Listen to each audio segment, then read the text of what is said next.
above the city, on a tall column, stood the statue of the Happy Prince. He was gilded all over with thin leaves of fine gold. For eyes, he had 2 bright sapphires, and a large red ruby glowed in his sword hilt.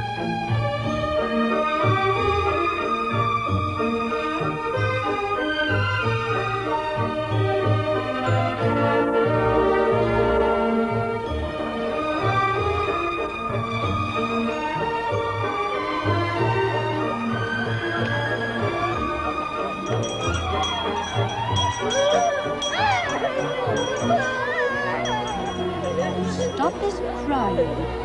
Look, why can't you be like the Happy Prince? He never dreams of crying for anything. Make way! Make way! Where's my happy mare?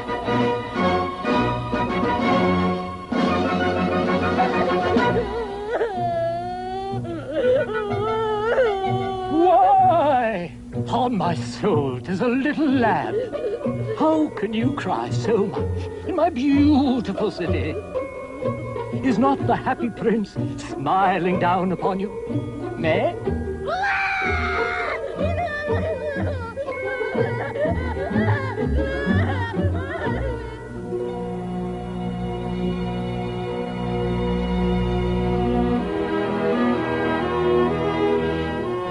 The Happy Prince looks so beautiful. He looks just like an angel.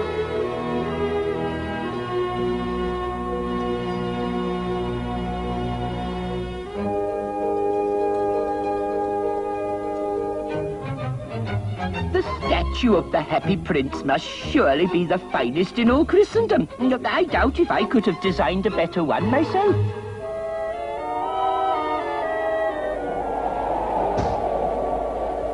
A chill northern wind blew across the square. The autumn was about to return. In the countryside, the peasants had finished the harvest, and the change in wind told the swallows that it would soon be time to leave for Egypt. Come away, come away,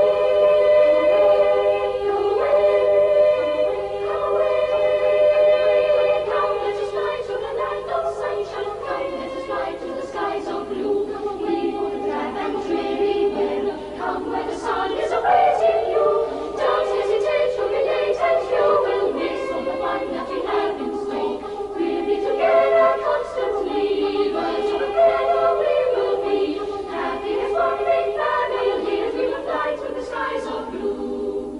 Long sunny days, cool fragrant nights, perfume of flowers and wonderful sights, places so strange, people so new, all of them waiting for you. La la la la la. One little swallow was not interested in leaving, for he had fallen in love with a most beautiful reed. See how agile I am. Look at me. Say you love me. The reed would nod and bow and make the most beautiful curtsies, for that was all she could do in the wind. Come, let us fly to the land of sunshine. Come, let us fly to the skies of blue. Leave all the foolish ties that bind you. Why cherish love that will not be true? Now is the time we must fly together. And if you stay, you will be alone. We'll be together constantly. Birds of a feather we will be. Happy as one big family. And we will fly to the skies of blue. Come away, come away. Come away, come away, come away. Finally, the trees shed their leaves. It was the sign that autumn had at last come. And they all flew away.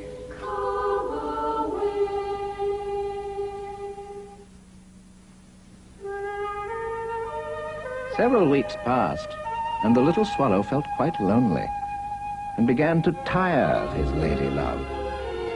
She has no conversation. And she's always flirting with the wind. I love traveling, and my wife consequently should love traveling also. Will you come away with me? Will you? The reed shook her head. She was so attached to her home. You have been trifling with me.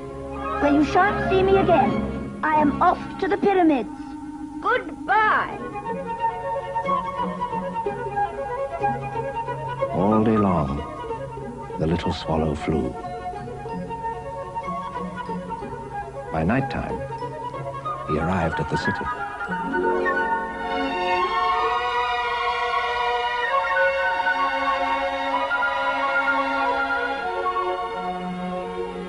Where shall I stay tonight? I hope the town has made preparations.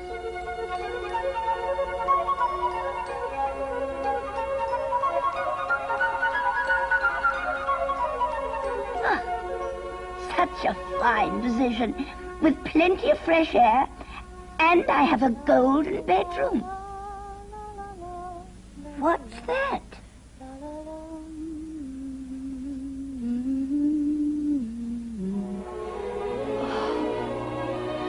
He looks so beautiful in the moonlight. Surely he's the most handsome of all princes. Me? A handsome prince? Why, of course. Good night, my happy prince. Good night. Oh, good night. Princess? What's that? What a curious thing. There is not a cloud in the sky. The stars are quite clear and bright, and yet it is raining.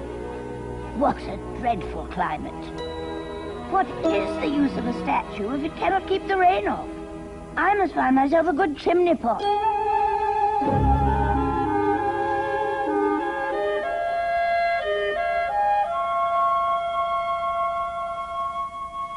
Who are you? I am the happy prince. The happy prince. Well, if you're so happy, why are you weeping? You have quite drenched me. When I was alive and had a human heart, I did not know what tears were, for I lived in the palace of Sans Souci, where sorrow is not allowed to enter. In the daytime, I played with my companions in the garden, and in the evening, I led the dance in a great hall. Round the garden was a very lofty wall, but I never cared to ask what lay beyond it. Everything about me was so beautiful. My courtiers called me the happy prince, and happy indeed I was, if pleasure be happiness. So I lived, and so I died. And now that I am dead, they have set me here so high I can see all the ugliness and misery of my city. And though my heart is made of lead, I cannot choose but weep. What? Is he not solid gold? Far away in a little street there is a poor house. One of the windows is open, and through it I can see a woman seated at a table. Her face is thin and worn, and she has coarse red hands all pricked by the needle, for she is a seamstress. She is embroidering a satin gown for the loveliest of the Queen's maids of honor to wear at the next court ball. In the corner of the room, her little boy is lying ill. He has a fever and is asking for oranges, but his mother has nothing to give him but river water. Swallow, swallow, little swallow, will you not bring her the ruby out of my sword hilt? My feet are fastened to this pedestal, and I cannot move. But I have no time. I must leave for Egypt. My friends are flying along the Nile at this very moment. Little swallow, will you not stay with me for one night and be my messenger? The little boy is so thirsty, and his mother so sad. I like boys. They always throw stones at me. They never hit me, of course. We swallows fly far too well for that. Besides, I come from a family famous for its agility. Oh, it's very cold here, but I will stay for one night and be your messenger.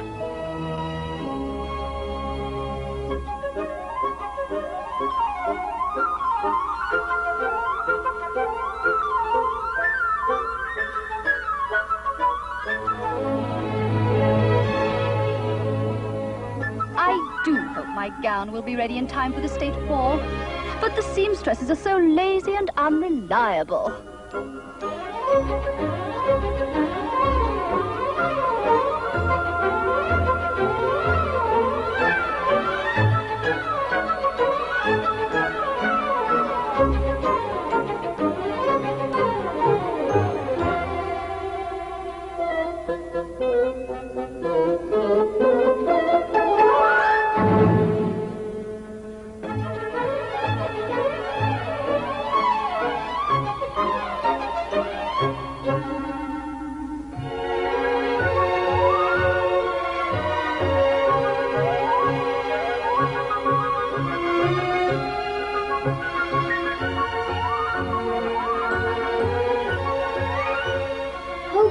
I feel.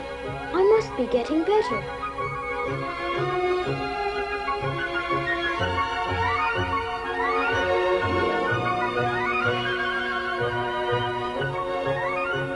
It is curious, but I feel quite warm now, although it is so cold.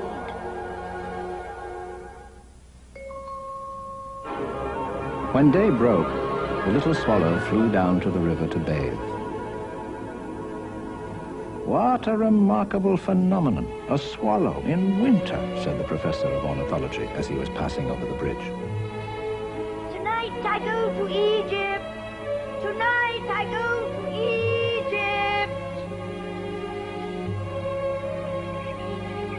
Egypt. Wherever he went, the sparrows chirped and said, "What a distinguished stranger." So he enjoyed himself very much.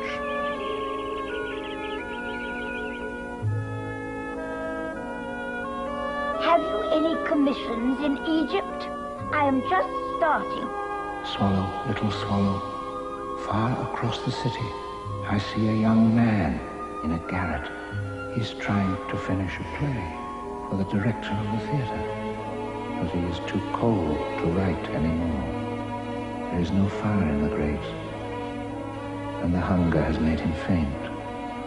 Well, I will stay one night longer. Shall I take him another ruby? Alas, my eyes are all I have left. They are made of very rare sapphires.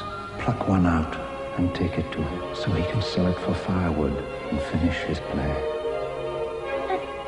But I cannot do that. Little swallow, do as I ask.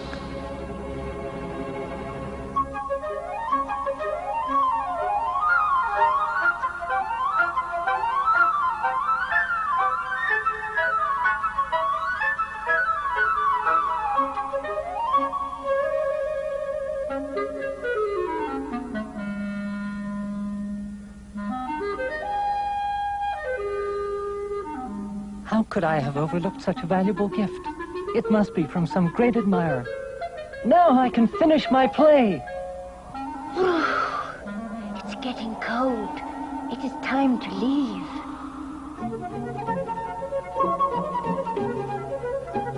Tonight I fly to Egypt.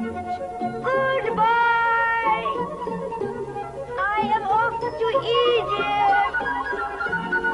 Goodbye, little sparrows. I have come to bid you goodbye. Little swallow, will you not stay a little longer? But it is winter, and the snow will soon be here. I must leave you, but I will never forget you. And next spring, I will bring you 2 beautiful jewels in place of those you have given away. The ruby shall be redder than a red rose, and the sapphire shall be as blue as the great sea. In the square below, there stands a little match girl. She has let her matches fall in the gutter, and they are all spoiled. Her family is very poor, and her father will beat her if she doesn't bring home some money. Pluck out my other eye and give it to her, and her father will not beat her. I will stay with you a little longer, but I cannot pluck out your other eye. You will be quite blind then.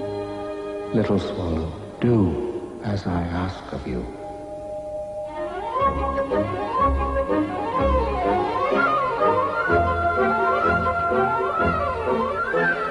Oh, what a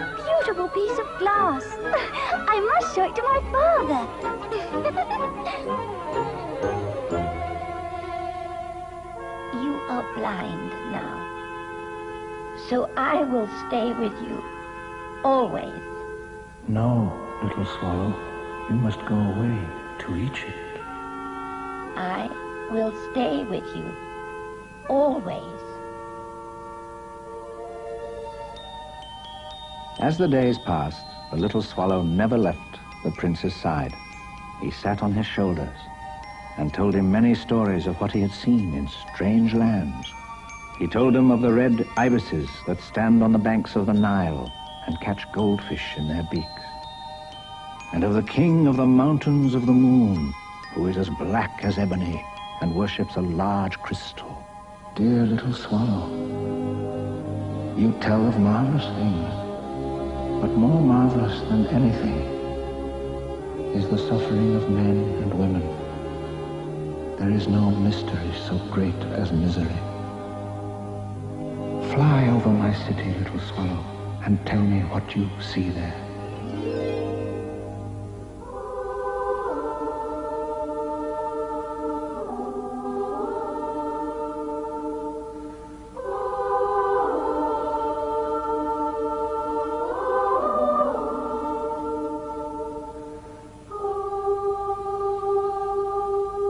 The city streets are sad and dreary. Why are the people in despair? Echoes are torn, their eyes are weary. Poverty is everywhere. The rich just ignore it and they don't care.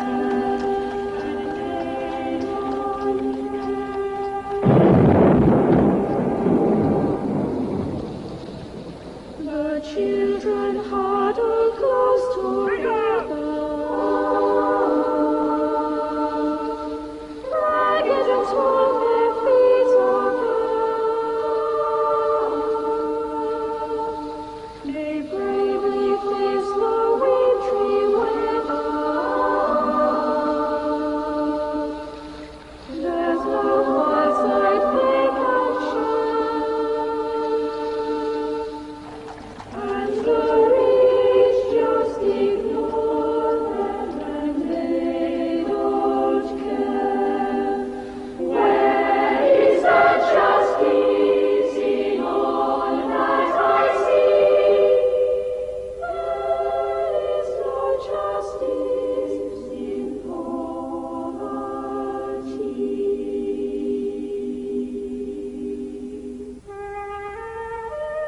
And so the little swallow flew back to the happy prince and told him what he had seen.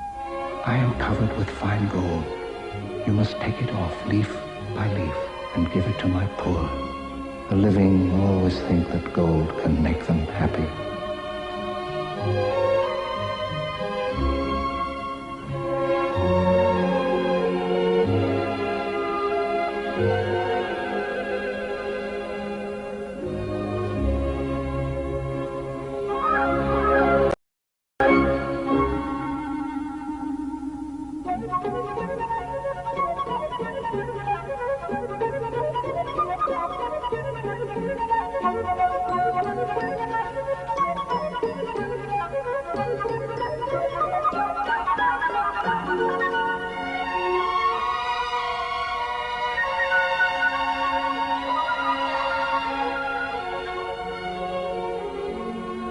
Leaf after leaf of the fine gold the swallow picked off, till the happy prince looked quite dull and grey.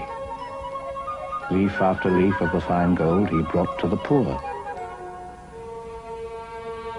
and the children's faces grew rosier, and they laughed and played games in the street. Then the snow came. After the snow came the frost, and the streets looked as if they were made of silver. They were so bright and glistening. Long icicles like crystal daggers hung from the eaves. and everybody went about in furs.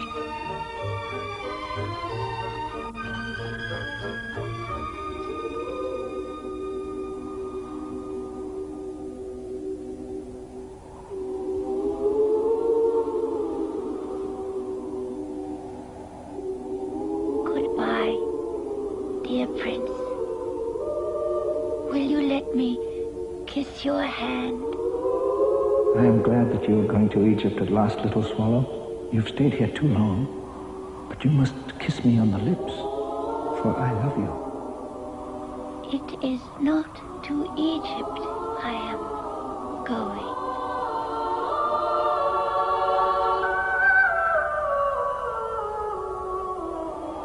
A curious crack sounded inside the statue, as if something had broken. The fact is, the leaden heart had snapped right in two. It certainly was a dreadfully hard frost.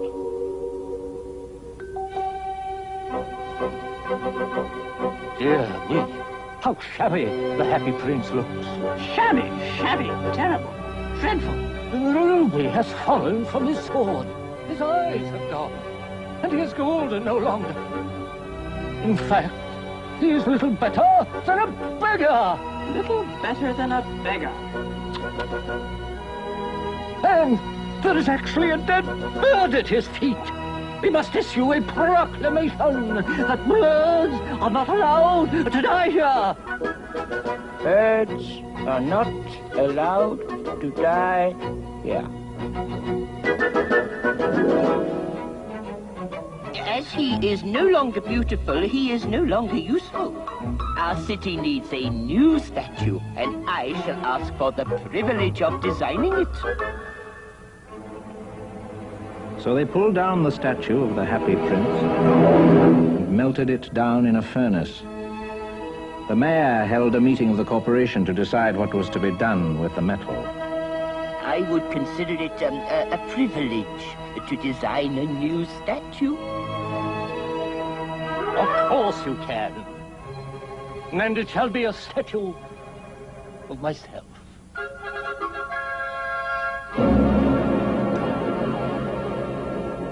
What a strange thing. This broken lead art will not melt in my furnace. We'll have to throw it away.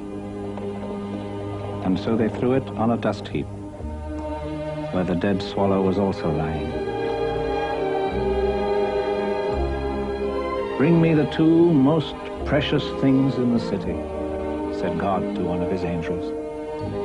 And the angel brought him the leaden heart and the dead bird.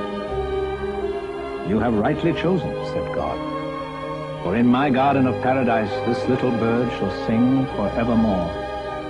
And in my city of gold the Happy Prince shall praise me.